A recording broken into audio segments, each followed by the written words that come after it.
Punjab assembly के मुअत्तल 26 opposition अरकान पर नाअहली की तलवार। स्पीकर पंजाब असेंबली मलिक अहमद खान ने मुअत्तल अरकान के खिलाफ इलेक्शन कमीशन में नाअहली रेफरेंस दायर कर दिया। स्पीकर पंजाब असेंबली ने इलेक्शन कमीशन हुकाम से मुलाकात भी की। ज़राए के मुताबिक दस्तावेजात में साबिक चीफ जस्टिस उमर अता बंदयाल का हमजा शहबाज के खिलाफ फैसला भी शामिल।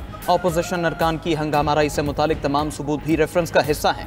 रेफरेंस के मतन के मुताबिक हंगामाराई, तोड़फोड़ और बदतमीजी पर कार्रवाई की गई। अपोजिशन अरकान के शोर शराबे की वजह से असेंबली की कार्रवाई मुअत्तल करना पड़ी। मीडिया से गुफ्तगू में मलिक अहमद खान ने तस्दीक की कि 26 अरकान के खिलाफ नाअहली रेफरेंस दायर कर चुके हैं। किसी को भी गालियां देने, गिरेबान पकड़ने या हमला करने की इजाजत नहीं दी जा सकती। हाउस में मिसकंडक्ट को जुर्म समझता हूँ। दूसरी तरफ opposition leader Punjab assembly Malik Ahmad Khan Bhachar का कहना है कि हुकूमत अपोजिशन से एहतजाज का हक भी छीनना चाहती है। वज़ीर आला की मौजूदगी में एहतजाज नहीं करेंगे तो कहाँ करेंगे? हमारे अरकान असेंबली के खिलाफ इंतकामी कार्रवाई की जा रही है।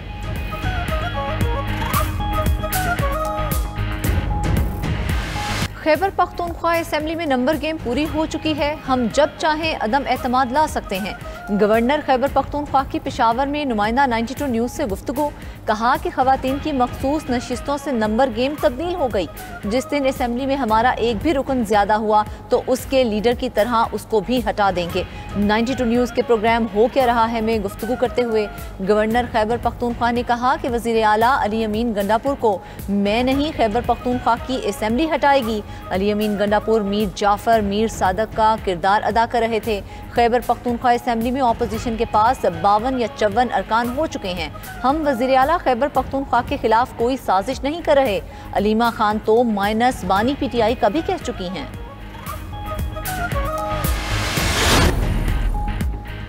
अदम एतमाद से मुतल्लिक कोई तजवीज़ किसी सतह पर ज़ेर बहस नहीं। गवर्नर की वज़ीर आज़म के साथ मुलाकात को साजिश से इबारत करना दुरुस्त नहीं।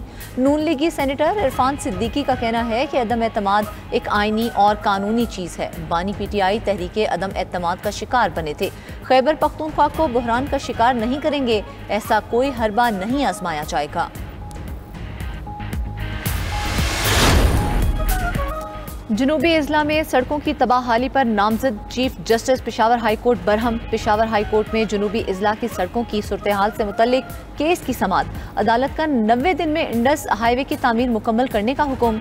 नामजद chief justice SM Atiq Shah ने कहा कि 2018 से जारी सड़क का मंसूबा ताहाल मुकम्मल नहीं हो सका। सड़क की तामीर में मजीद ताखीर बर्दाश्त नहीं की जाएगी। इंडस हाईवे पर सिक्योरिटी तक नहीं, डिवाइडर नस्ब नहीं, जनूबी अजला को नज़रअंदाज किया गया। फिर कहते हैं वहाँ दहशतगर्दी है। आम आदमी और VIP की जिंदगी एक बराबर है। हमें मजबूर ना करें कि बाकी मंसूबे बंद करके कहीं के सिर्फ इंडस हाईवे पर तवज्जो दें। वज़ीर आज़म का डिजिटल अदायगियों के तरीक़ाकार को आसान बनाने के लिए हिकमत अमली जल्द मुकम्मल करने की हिदायत। कैशलेस और डिजिटल मईशत पर हफ्तावार जायज़ा इजलास। कमेटीज़ ने मईशत की डिजिटाइजेशन के काम में पेशरफ से आगाह किया। शहबाज शरीफ बोले, मईशत में शफाफियत लाने के लिए डिजिटल ट्रांजैक्शन सिस्टम नागुज़ीर है। तमाम कमेटियाँ तमाम शराकतदारों के साथ मिलकर काबिल अमल तजावीज़ पेश करें।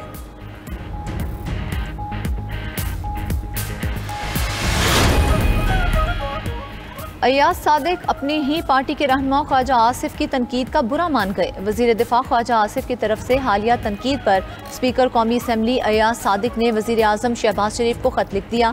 अय्याज सादिक ने अपनी तनख्वाह का मामला वज़ीर आज़म पर छोड़ दिया। ज़राए के मुताबिक स्पीकर ने मौक़िफ़ अपनाया है कि उनका तनख्वाह के मामले से कोई ताल्लुक है ना दिलचस्पी। तनख्वाह बढ़ाने का फैसला वफाकी काबीना और वज़ीर आज़म का है। चाहे तनख्वाह मत बढ़ाएं, मगर मेरा इस मामले से लेना देना नहीं।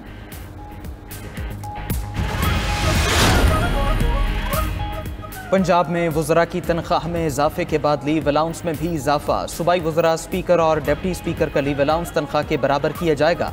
अवामी नुमाइंदों के कवानीन का तरमीमी बिल पंजाब असेंबली से मंजूर। तरमीमी बिल के मतन के मुताबिक छुट्टी पर सूबाई वज़रा की तनख्वाह में अब कटौती नहीं होगी। एक माह छुट्टी पर माहाना 74,000 के बजाय पूरी तनख्वाह 9,60,000 मिलेंगे।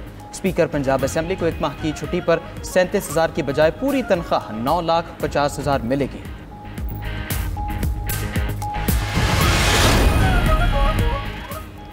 खैबर पख्तूनख्वा में सेनेट इंतखाबात की तैयारियां शुरू। इलेक्शन कमीशन जल्द खैबर पख्तूनख्वा में सेनेट इंतखाबात का शेड्यूल जारी करेगा। ज़राए के मुताबिक इलेक्शन कमीशन सेक्रेटेरिएट ने शेड्यूल की तैयारी पर काम शुरू कर दिया। खैबर पख्तूनख्वा की 11 नशिस्तों पर पोलिंग होगी। खैबर पख्तूनख्वा असेंबली की मखसूस नशिस्तों पर 25 मेंबरान का पहले हलफ होगा। मखसूस नशिस्तों पर हलफ ना होने की वजह से 2 अप्रैल 2024 को खैबर पख्तूनख्वा में सेनेट इलेक्शंस रोके गए थे। मुहर्रमुल हराम के एहतराम में मुल्क भर में आम तातीलात। यौम आशूर के मौके पर 5 और 6 जुलाई बरोज़ हफ्ता इतवार सरकारी तातीलात का ऐलान। वज़ीर आज़म की मंजूरी से तातीलात का ऐलान किया गया। काबीना डिवीजन का नोटिफिकेशन जारी।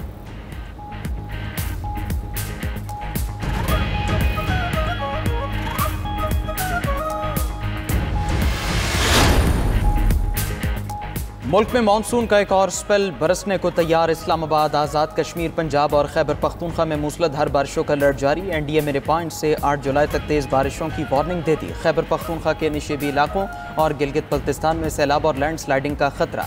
दरियाए सवात और दरियाए काबुल में तूफ़ानी मुतवक्के है। PDMA पंजाब की इंतजामिया को भी अलर्ट जारी। रावलपिंडी, मरी, अटक, चकपाल, जहलुम, लाहौर में तेज़ बारिशों का इम्कान है। शिमाली और वस्ती पंजाब के शहरों में शदीद बारिश के बायस अर्बन फ्लडिंग का खतरा है।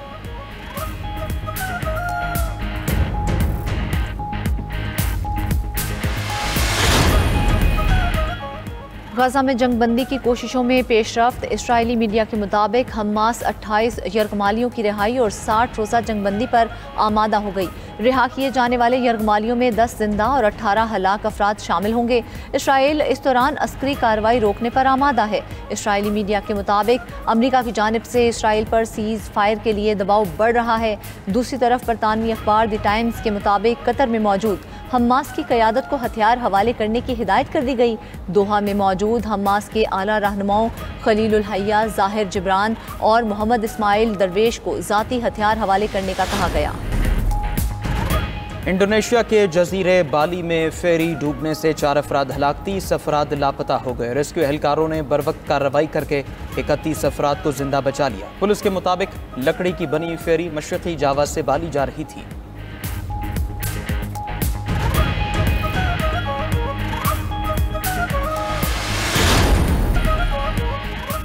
लिवरपूल और पुर्तगाल के फुटबॉलर डियागो जोटा कार हादसे में हलाक हो गए। गाड़ी का टायर फटने से गाड़ी उलट गई और उसमें आग लग गई। पुर्तगाली फुटबॉलर और उनका भाई मौके पर ही हलाक हो गए। पुर्तगाल फुटबॉल टीम के कप्तान क्रिस्टियानो रोनाल्डो साथी फुटबॉलर डियागो जोटा की मौत पर गमज़दा।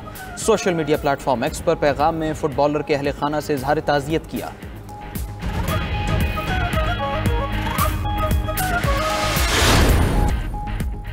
थाईलैंड में अपोजिशन जमातों का मुअत्तल वज़ीर आज़म के खिलाफ अदालती फैसले से पहले तहरीक अदम एतमाद न लाने का फैसला। थाईलैंड की अपोजिशन जमात पीपल्स पार्टी के सरबराह ने कहा, अपोजिशन जमातें नहीं चाहती कि सियासत खत्म हो, चाहे अदालत और वज़ीर आज़म को बर्खास्त ही कर दे।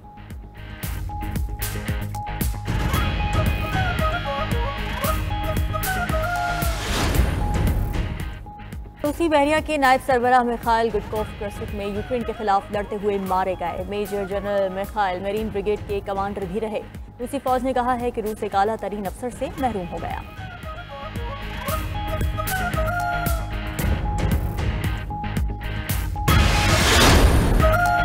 और विंबलडन ओपन टेनिस टूर्नामेंट में दिलचस्प मुकाबले जारी। सर्बिया के नोवाक जोकोविच तीसरे राउंड में पहुंच गए। जोकोविच ने बरतानवी हरीफ डैन एवेंस को बआसानी स्ट्रेट सेट्स में शिकस्त दी।